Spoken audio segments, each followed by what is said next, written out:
Well, of course, the USA is voting today in a hotly contested poll.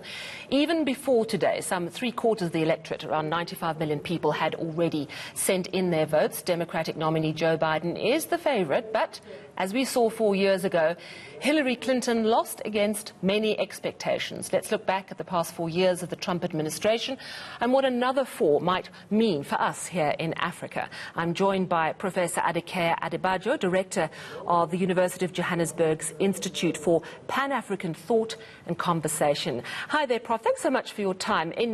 You've written about Trump and you've described him as a crude populist. Do you believe he will win a second term in America?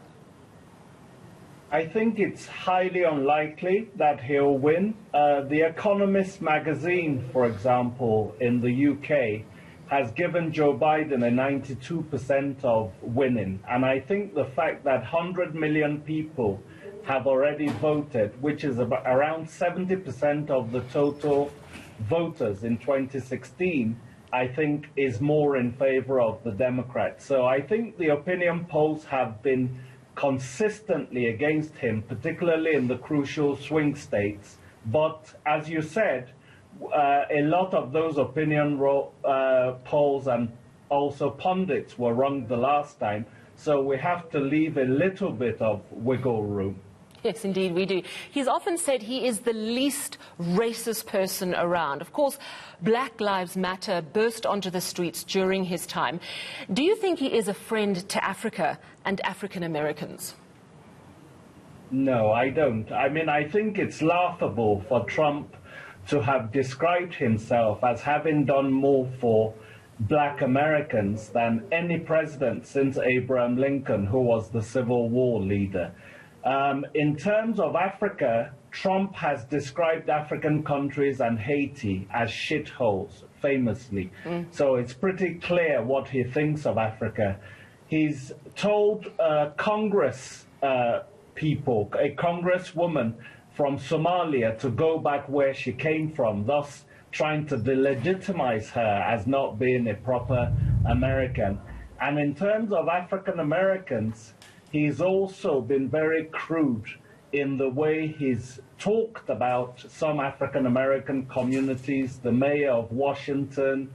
And so I don't think that one can really describe Trump as a friend of blacks. And he's also supported these Confederate monuments that have been toppled that represent, these are white, racist Civil War leaders that were either slave owners or supporters of the institution of slavery, and he's talked in favor of keeping these monuments and against people who have tried to basically remove these offensive statues. So I don't think you can really give Trump too much credit for being a friend of black people.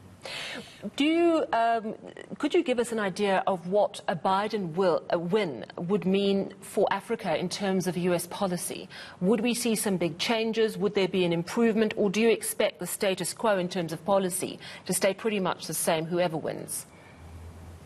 I think it will be the status quo, unfortunately. You know, in the US system, Africa has always been the lowest in terms of foreign policy priorities. And so you don't even have the Secretary of State, the equivalent of their foreign minister, paying as much attention to Africa as the rest of the world. It's often handled by the Assistant Secretary of State, which is one level down.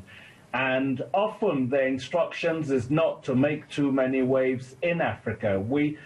You should also remember that Biden was Barack Obama's vice president for 8 years when Africa policy was militarized. It basically continued the militarization of policy that started under George W. Bush, with a U.S. presence in about 20 African countries. You had the Libya military intervention that has left the country anarchic for a decade. And you also saw that administration support a coup-making general who has violated human rights in Egypt in 2013. So U.S. policy towards Africa has represented malign neglect from administration to administration over the last 40 years, and I don't really expect that to change. Well, thank you very much for sharing your views with us today. That was Professor Adekeye Adebajo, Director of the University of Johannesburg's Institute for Pan-African Thought and Conversation.